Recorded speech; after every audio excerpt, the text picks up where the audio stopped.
to What's Right with the World with your host, Glenn Ambrose. Hey everybody, welcome to What's Right with the World. Here we are with a very special story that I forwarded to Ben for once.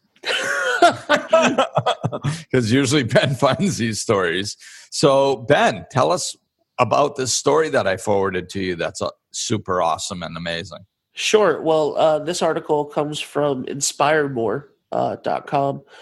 And this is part of their Morning Smile series. Kids have been playing with Legos for generations, and we've seen some pretty impressive creations made out of these little plastic bricks, but none like this.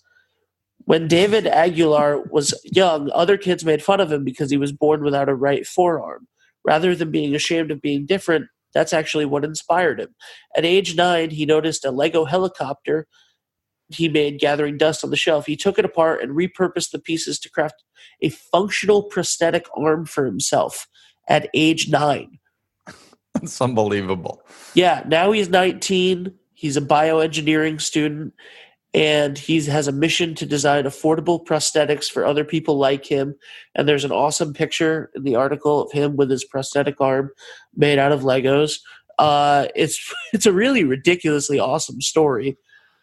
It's crazy. Yeah. I mean, yeah, you know, I just thought it was an amazing story. And while you were reading it, what jumped out at me is he was like, I want to make affordable prosthetic arms for people. And it just dawned on me how realistic that was, because he literally made them out of Legos, you know, I mean, if you can make a prosthetic arm out of Legos, then there's a possibility to make them really not that expensive. Yeah. you know, at least the possibility exists. I mean, Legos are kind of expensive, but they're not prosthetic limb expensive. Right. Exactly. Yeah. And I think, the technology only goes so far with Lego pieces. I mean, making a functioning helicopter, a helicopter with a that spins, Yeah. Like if you can take the technology in that and make a prosthetic arm, then we're on the right track here. Exactly. So, but I love this type of stuff because it's creativity, thinking out of the box, and it just expands our mind as to what's possible. Because that's I remember when I was I was probably a teenager or something, and I always had a mind that came up with ideas. And I was like a teenager, and I was like, you know what? Why bother? Why bother thinking up these ideas? I mean, everything's been made already. It's like the 80s, Yeah. And how ridiculous is that, thought process? I mean, when you see everything that's been made since the 80s, and now some kid just in the last 10 years is making prosthetic arms out of Legos. Yeah. It's insane in an amazing way. Our second story today is from Time Magazine, or time.com, I should say. Time in general. The concept of time. It's about a viral challenge called hashtag trash tag, which is a very fun tongue twister. Hashtag trash tag, which is persuading people to pick up litter in parks and beaches and stuff across the country, or across the world, rather. Really. Yeah, which is cool. Yeah, it is cool, and it's here in Rhode Island, our local beach has had a big issue with the trash situation last year that we talked about on What's Right with the World, and so it's really cool to see this kind of becoming a viral thing of people picking up. Hopefully people will start picking up for themselves instead of just picking up for other people, but. There's always some, and if we stop getting upset and pointing the finger at the few, I mean, I know a lot of people, and I don't know anybody that thinks littering is acceptable. You know, I literally, I can't think of one person that I would think that, you know, littering is acceptable, and yet people do it. So what that tells me is if I don't know anybody that does it, it's probably a fairly small majority at this point, you know, that do it. But a lot of times what we do is we put our attention on the people that are doing it and how wrong it is and how ridiculous it is and isn't this horrible, and we just stay focused on the problem. And this is an example of people staying focused on the solution. Yes, some people do it. Do we want to sit and whine about that for 3,200 years and watch our beaches go to crap? Or do we want to figure out what we can do about it? You know, and this is people figuring out what to do about it. And it feels good and it's simple and it's going viral, which is exactly what should be happening, which is awesome. And our last story today is about a group of high school seniors who got up at 4:30 in the morning to shovel out their neighbor's driveway so that she could make it to dialysis on time. Wow. Yeah. So there is hope for our younger generations. That's people seem to be worried about. Yeah, that's awesome. I mean, I actually know a lot of stories like this, you know, but I think that it's really great. You know, when there's a snowstorm and stuff, like these people that are outpatient dialysis patients, they have to get there, you know. Right. Like there's really no other option. Like you have to get to dialysis. It's really, really bad if you don't. Yeah. It's not like, oh, we'll do it next week. You know, and the snow melts. That's not an option. Yeah. So this was really cool. And I'm glad that they were recognized for it, you know?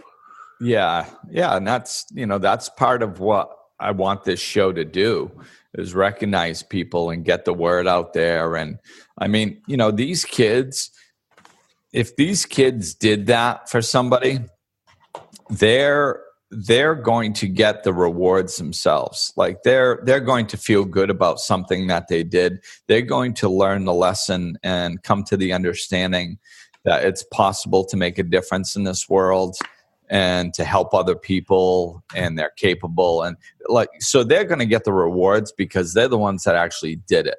So I'm not worried about them. They're on the right track.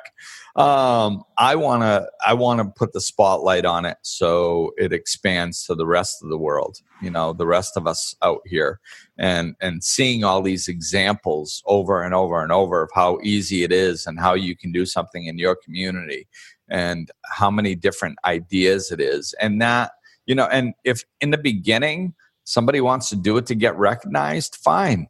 I don't care. I'll recognize them. You know, God bless you. Thanks for doing it, you know. But they'll get their own reward if they do start doing good things. And they'll keep it up because of the way it makes them feel. So which is really, you know, that's why it feeds itself. That's why this catches on and expands, because it just plain feels good. Yeah. So, all right, Glenn, it's that time again. What's right in your world this week? I don't know. What's right in my world this week? Well, okay. So the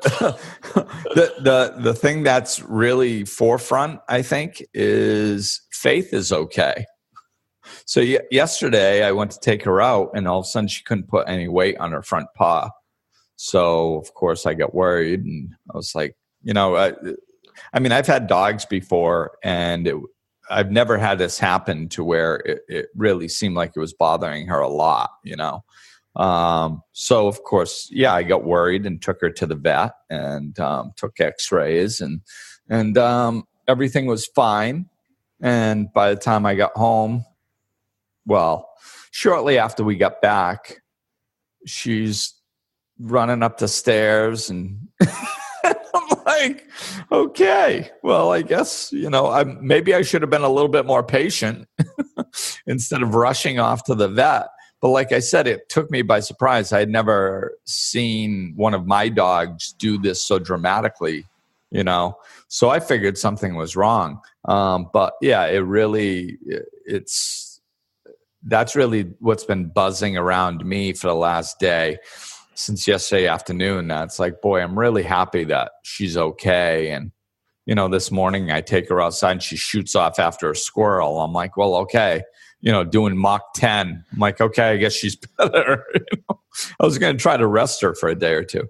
But yeah, so my pup that I love is doing well, and there was no serious injuries. So that's what's right in my world. Awesome. What's right in your world? I went to a wedding this weekend. Yeah, you did. And it went really well. It was a lot of fun. It was cool. It was out of town, so it was a whole 3 days away, and it was really busy, but it was great. It was a lot of fun, and they just, everybody was happy. The whole weekend, everybody was happy. The couple was really happy.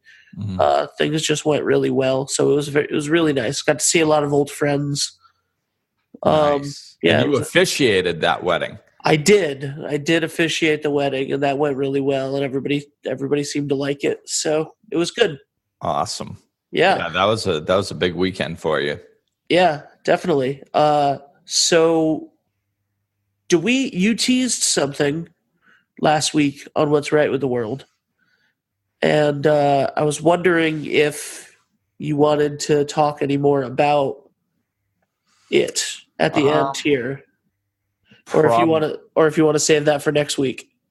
Probably save it, because all right, I've been so busy lately. I'm not even sure which particular thing you're talking about. That's how busy I've been. So yeah. So I guess we'll wait. All right. Sounds good. So if you guys want to check out the video of this podcast and more exclusive stuff, check out patreon.com/Glenn Ambrose. And if you want life coaching or to find any of the podcast vlogs, Mindful Monday blogs, anything like that, check out glennambrose.com. Glenn, is there anything else you want to say before we go? Well, this is going out soon, so I did want to mention I was invited to do a summit. So I'm one of the speakers on the summit, and I may be speaking next week, which would be the middle of what month are we in? March. The middle of March sometime. So the website for that is illuminatedwarrior.com. And you might have to go to /summit. We'll put the link below because actually I have a specific link with my name at the end that we can put in. So Illuminated Warrior, it's a summit with, over 3 weeks of speakers. So it's, and it was fun. I did the interview last week, had a blast. So good people doing good things. And so you can check that out. But yeah, I think that's it for today. All right. So thanks for listening, everybody. We'll talk at you soon. Glenn is available for life coaching sessions. To book an appointment or for more information, go to glennambrose.com, follow him on Facebook and Twitter, or click the link in the description of this episode.